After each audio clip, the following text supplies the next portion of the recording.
Welcome to Alaska Matters with Chris Story. To reach Chris, call 226-3933. 226-3933. Now, giving you something to talk about, here's Chris Story.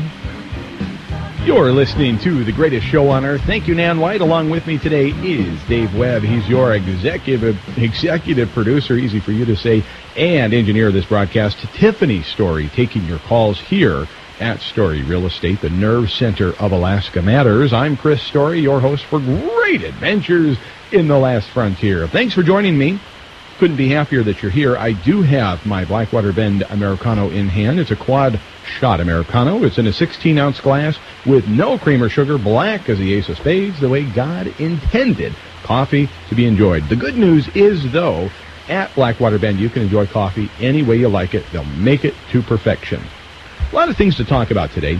Next week, I do want to share this with you. Next week, Pastor Jonathan Walker, the pastor of Church on the Rock, one of the pastors at the Church on the Rock, will be our guest. We're going to be talking about something we're calling war and inner peace. The reason that it's entitled that is, if you think about it, every student in grade school has only known war. 10 years, 11 years now, we've been at war. So think about in terms of, I think that would represent something like the third grade and down, only knows war in their lifetime. And that's pretty phenomenal when you think about it, because it doesn't touch you on a daily basis. We're not encountered every single day. By and large, we're not. Many families are, of course, because of the sacrifice that has been made and is being made by our very brave men and women in the armed forces. But you and me, sitting here at home, thinking about the holidays, and yes, we'll say a prayer, we'll send a food box, a shoe box, we'll do what we can for our soldiers and so forth in harm's way. But these young people have only known war. And have you been finding yourself conflicted? And on the one hand, you want to support the troops. On the one hand, you want to support freedom and liberation. You want to support democracy and so on and so forth. You want to be patriotic, but yet you're not in favor of the war. Or you would like to see an end to the bloodshed. You'd like to see our people brought home. Or maybe you don't even know why you're conflicted. Maybe it's just everything's getting on your nerves.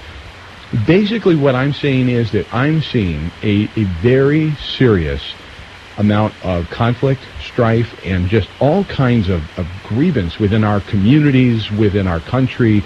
And I think it's partially political, but I think in large part, we've been at war for the last 11 years. And at some point, psychologically, I think that takes an effect on you, has an effect on you, and takes its toll on you, whether you're face-to-face with it every day or not. So, hence, next week, Pastor Jonathan Walker and I will be discussing war and inner peace, and he's got some amazing tricks and tips and talents and things that he'll be able to share with us as it pertains to finding inner peace in any situation, anywhere in the world you find yourself.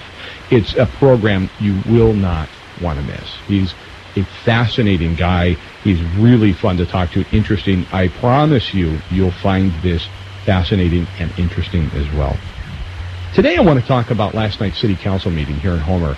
I don't know if you had an opportunity to listen to it, but in a little while in the program, we'll be announcing our Occupy Prosperity Hero Award. It doesn't come with a lot. It's not a Nobel Peace Prize. It doesn't come with $1 million and so forth, but it does come with a lot of respect. And our last Occupy Prosperity t-shirt, we've given away, it looks like 200 now. And so we are out. We have run out of Occupy Prosperity t-shirts with the exception of this last one. It will be going to last night's recipient of the Occupy Prosperity Hero Award. And I'll play an excerpt from the City Council directly so you can hear why this gentleman, I've given away that. All the ladies are like, oh, man. This gentleman will play an excerpt from his testimony at last night's council meeting and tell you why he is our recipient of the Hero Award for Occupy Prosperity. Also, let me ask you something. You know that voter turnout's pretty low, right? We talked about this with Meade Treadwell, Lieutenant Governor Meade Treadwell, that about quarter percent of you, about 25%, 1 out of 4 basically vote. You're in a room with 4 people, only one of you voted in almost any given election of late. Why is that? Why is there voter apathy? Why is it that so few people take the time to go to the poll and vote? Could it be that you feel as though you're not being heard, or that your voice doesn't matter, or that your questions are, and I quote, silly? Could it be? So I've got a lot of questions, and if you're a fan of Radio Realty, you've followed along with the anadromous streams and lakes ordinance that the borough adopted here about a year ago, approved but did not implement.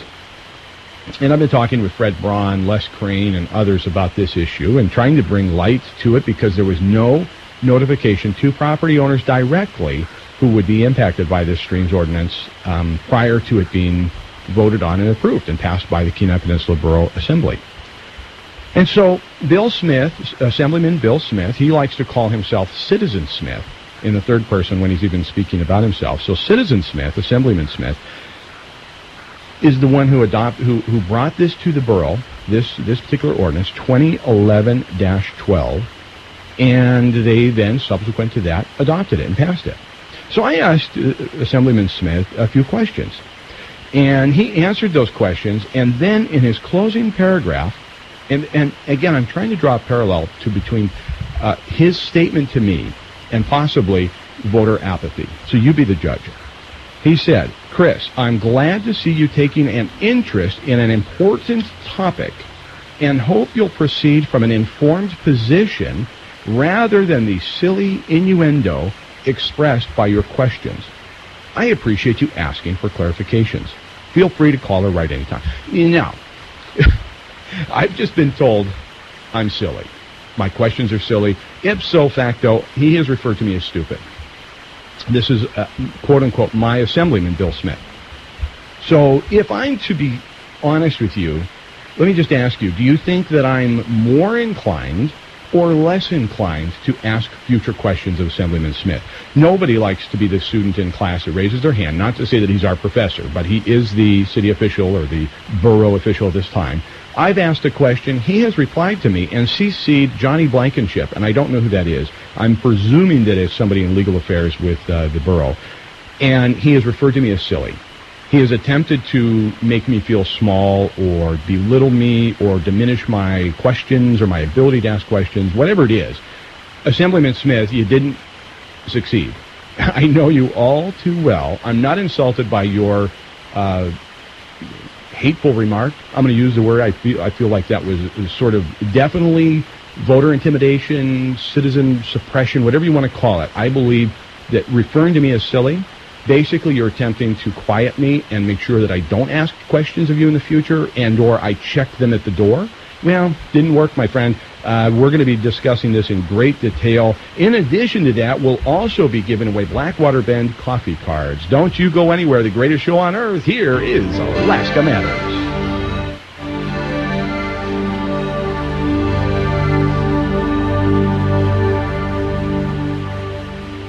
Commit this number to memory, 399-1526. When you need snow removal, snow plowing, and sanding this winter, call Richard at 399-1526. Great Wire Construction, locally owned and lifelong Alaskan operated, can take care of all your snow plowing, snow removal, and sanding needs.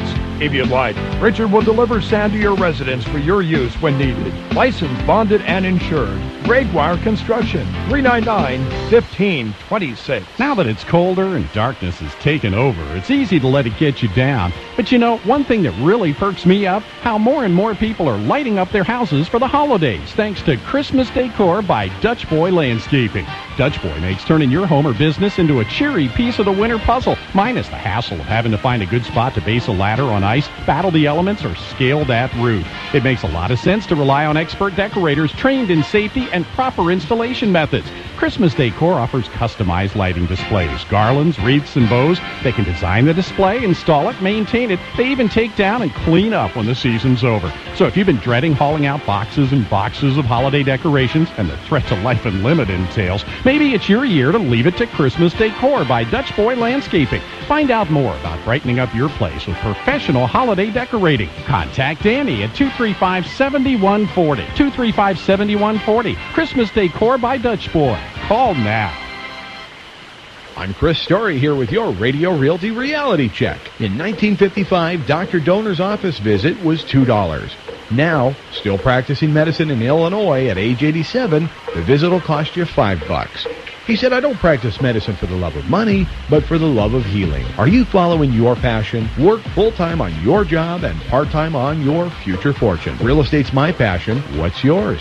Catch Radio Realty every Wednesday at 12:30 on KPEN 102 FM.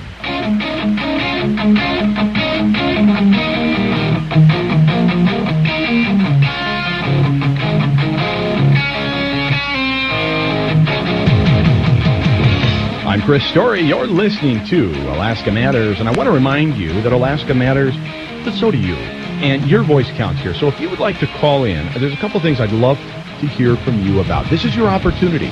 See, I'm tying together voter apathy with things like what Assemblyman Bill Smith said to me in an email, that my questions were silly. I'm tying that together, and I'm saying that he has attempted to make me feel small as a voter, as a member of this community, as a member of the borough, as a member of the city, as a spokesperson for the freedom and the private property rights you so enjoy. He is attempting to silence me, or at least belittle me in some respect.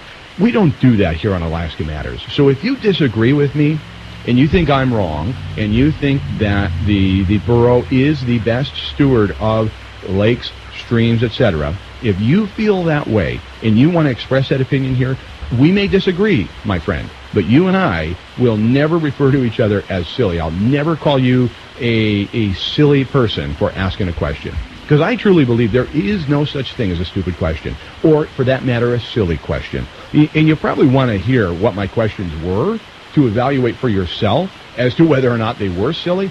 But let's just get back to the point, which is voter apathy.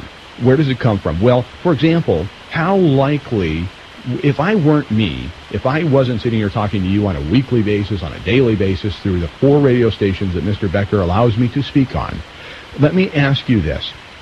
How likely would I be to participate again? Oh, I loved it. When I saw this email come back from Assemblyman Smith, I thought, how perfect. And here's my reply to him. I said, your insinuation that my questions were silly was the height and is the height of arrogance. I'd be insulted if I didn't know you so very well. And regards, Chris Story. That was my reply to that. Now let's take another example of what may inhibit you from going to the polls in the future. For example, at City Council meeting last night, we were listening to, if you paid attention, were there or were listening at home on the radio, you would have heard 2 ordinances proposed to repeal the holiday on non-prepared foods tax. One was to clean it up, presented by Councilman Lewis, and the other one was to simply say, no, we're going to remove the holiday on non-prepared foods tax, and we're going to impose that again. And it's one of those things where a lot of people testified and said, wait a minute, the voters have voted on this, and yet the council went ahead and passed it anyway. Both of them got passed. Now on December 10th, you'll have an opportunity to weigh in on those, and that'll be part of the public hearing process. So I want to take this call, and then on the other side of this call, I'm going to play an excerpt from the City Council meeting last night, and we're going to let you hear who, in my opinion, deserves the Occupy Prosperity Hero Award. But without further delay, please welcome Dave to the line. Hey, Dave, welcome to Alaska Matters. Hey, Chris, how's it going? Going good. What's on your mind? You want to talk about non-prepared foods tax, anadromous streams? What's going on? Oh, I'd say the salmon stream issue. All right. What's on your mind? You know, as a landowner at Caribou Lake, I'm getting word that this is going to affect, or it does affect, all of us landowners out there at Caribou Lake.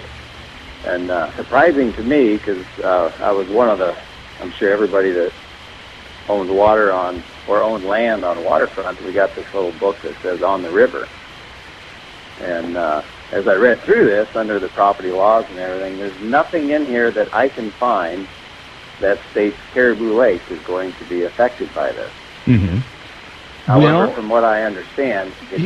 I think it will be. In fact, I went to the website, the borough website yesterday, and I could be wrong, and I'm willing to admit that possibly, Dave, I'm wrong, but I went to the borough website yesterday and clicked on the anadromous streams ordinance, and there's a map that shows, a GIS link that shows which areas are proposed to be affected by this ordinance 2011-12. that is set to be implemented on January 1, 2013. And Caribou Lake was most certainly highlighted as proposed. So that's a new addition since we've gotten anything. And, my concern is how many more governing agencies do we really need? I mean, when we have the EPA, we have the Corps of Engineers, the Army Corps of Engineers, and Fish and Game. And Fish and Wildlife and DEC. And, how many more do we need to tell us what we need to do with our land? Well, and if you follow the trail, it's unfortunately one of those, what I call a slippery slope ordinance, because it started in 1996 and it affected only the Kenai River. And the Kenai River, I think it was the River Center at that point, or Kenai River Center, and it's now the River Center, was established to govern and control as a borough authority the happenings and going-ons at the water's edge of the Kenai River. And nobody can argue that the Kenai River isn't a spectacular world-class salmon location and deserves probably some oversight. And if the cities and the boroughs want the borough wants to get involved and provide some oversight, that's probably reasonable. It was then expanded in 2000. 4 years later, it was then expanded to include, as I'm told, the Nilchik, maybe not Deep Creek, but definitely the Anchor River and a few others. And then so henceforth, none of those property owners were notified before it was implemented. So Assemblyman Smith is using that as justification that neither should property owners have been notified in this new 2011 ordinance that expanded it to all anadromous streams and lakes. So once a wrong has been done, you can continue doing the wrong? Well, let me read specifically from his email to me, because my question was very specifically, and people will want to hear this because he referred to them as silly. As a member of the Kenai Peninsula Assembly, Borough Assembly, can you explain to me how Ordinance 2011-12 was passed without the landowners being directly contacted? In other words, to make almost any changes to my property as a landowner, my affected neighbors must be notified in writing directly. This could be as simple as a conditional use permit in the city, or a lot split, or for that matter, vacating a lot line within the borough. With that in mind, would you elaborate on how you proposed this ordinance be handled at the time you brought it to the Assembly? Did you recommend against notification? Were you unaware that there was no mailing to the affected property owners? He goes on to say, then Mr. Assemblyman Smith's reply to me is, there's a difference in how the public process is handled with different types of actions. As an Assembly member, I depend upon the legal department and the clerk's office to ensure proper notice as required by Borough Code. So in other words, if the Borough Code doesn't require it, even though this is a huge taking of land, a huge it'll have huge impact on a wide number of property owners. We didn't do it before, the Borough Code doesn't require it, who cares? That's how I read that. Right, that's what it would sound to me. Yeah. And say, just because you did it wrong one time, you can do it wrong again. Right. As an assemblyman, I can't, he's throwing the legal department under the bus, basically, and the clerk saying, hey, I don't know. I rely on them to... I would be saying, wait a minute, this gentleman, ladies and gentlemen of the Assembly, Mr. Mayor, this is going to have a huge impact on a lot of people. I think we ought to go ahead and do something more than the minimum standard here. You agree? I agree. Yeah.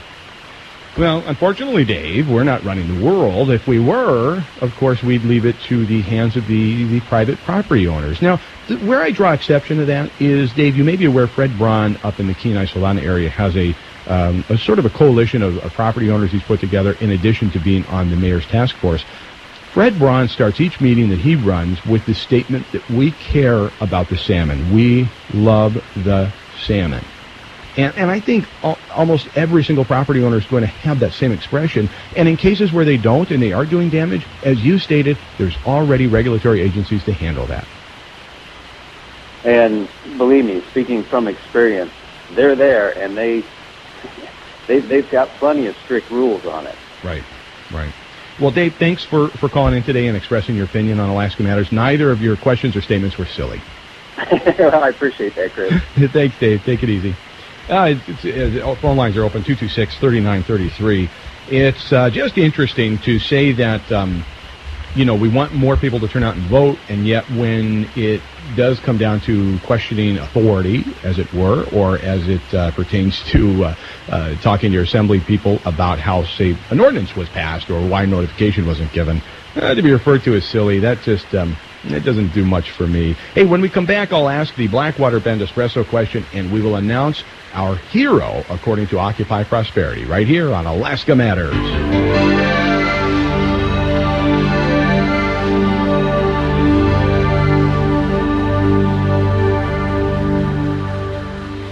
In 1964, the Beatles were holding your hand, and you could buy a brand new home for less than $20,000. In 1964, the average U.S. salary was just $6,000. A lot's changed since 1964, but one thing remains the same. The Homer News is as committed to serving the people of Homer today as they were on their very first edition in 1964. Find your new home in the Homer News, or how about a new job? What's the latest city policy? Read all about it in the Homer News. What are you doing this weekend? Chances are you found it on homernews.com, your home for daily best bets and 24/7 coverage of what matters most to you. Homer News. Talk about wow factor.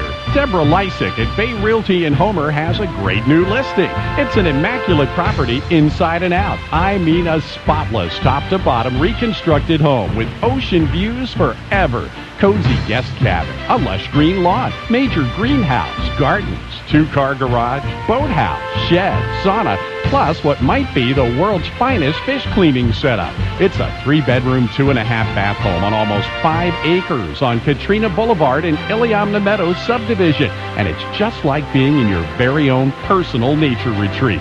To get a showing of this spectacular listing, call Deborah Lysick at Bay Realty in Homer at 235-6183. That's 235-6183. Or check what Bay Realty has to offer online at bayrealtyalaska.com. Call Deborah Lysick today at 235-6183. And remember, when you need results, Bay Realty works. Imagine you're walking on the white sand beaches of Hawaii. The sand sifting through your toes. Time stands still. The beauty surrounding you invites you to play. Alaska Aloha is that spirit of Alaska, a Hawaiian state of mind in the last frontier. Look for the Alaska Aloha booth at the Nutcracker Fair in early December. Active wear with an Alaskan flair. Alaska Aloha, the spirit of Alaska.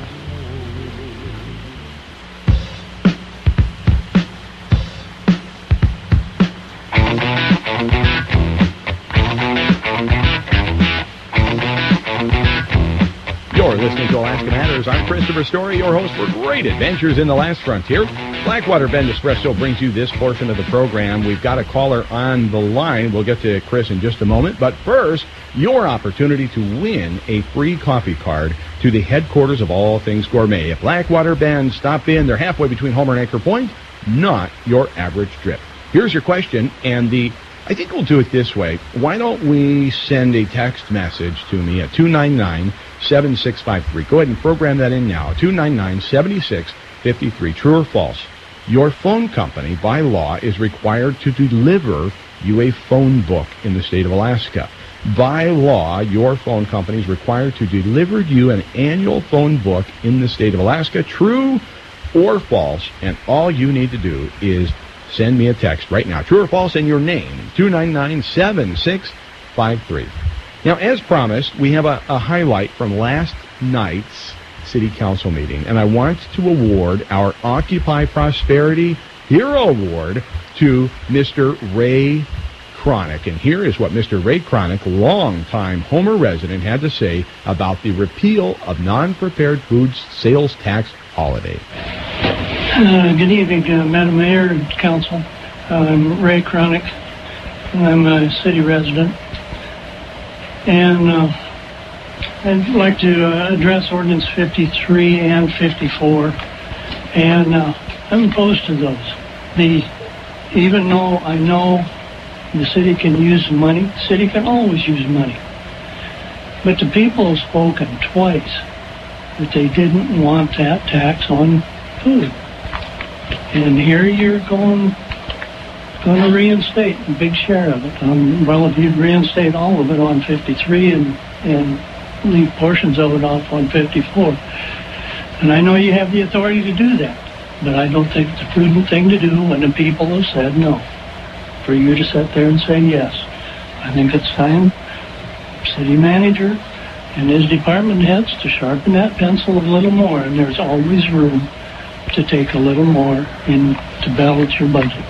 And I think you should do that before you turn around and go and take an action in opposition to what the public, the population, your supporters have said.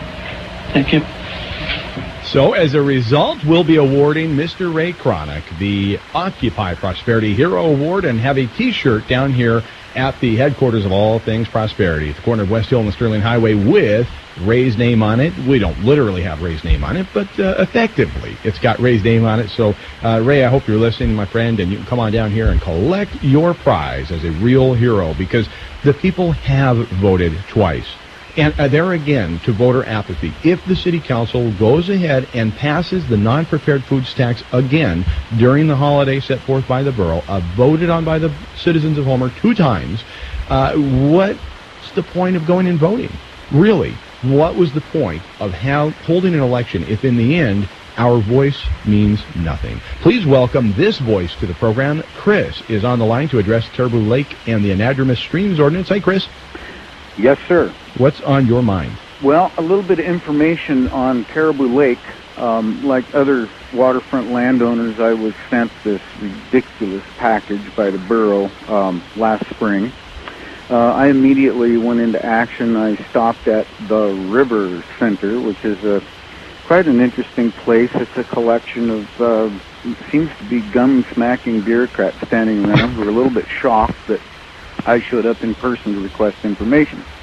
I wanted the ordinance clarified, but primarily I was concerned with Caribou Lake, and I wanted to know how Caribou Lake was classified as an anadromous stream. I've owned property out there for many, many years. There's no evidence that anybody I've ever talked to, including folks who've been around much longer than me, that there are any active runs of anadromous fish from Kachemak Bay into Caribou Lake. Caribou Lake's at 1,300 feet. Kachemak Bay is 2.8 miles of stream away at sea level. I was sent to Fish and Game. I requested escapement figures from Fish and Game of anadromous fish. The only thing that I received upon which they based this classification was a report from 1978 where they had put a net in Caribou Lake.